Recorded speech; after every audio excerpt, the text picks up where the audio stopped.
Quelle est la différence entre un refus de la nationalité française et un ajournement de la nationalité française? Souvent, on a des gens qui reçoivent un ajournement.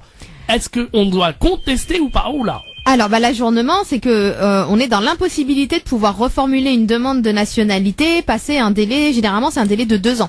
C'est-à-dire qu'on considère que votre situation, elle est tangente, que vous auriez peut-être pu obtenir votre nationalité, mais on va attendre 2 ans pour voir comment votre situation va évoluer, pour vous donner pour décider ou non de vous donner votre nationalité. Ça, on a souvent les ajournements dans le cadre de ressources, lorsque les conditions de ressources ne sont pas vraiment remplies. C'est souvent, souvent les étudiants, souvent des étudiantes qui vont demander la nationalité, qui travaillent pas. On va leur dire, on va attendre la fin de vos études et on va voir comment ça se passe. D'accord. Ou quelqu'un qui vient de commencer un CDI, qui a pas 3 ans ou vraiment les 3 ans de plénitude au niveau de ses ressources financières, on va lui faire un ajournement de 2 ans pour voir à peu près comment ça s'équilibre.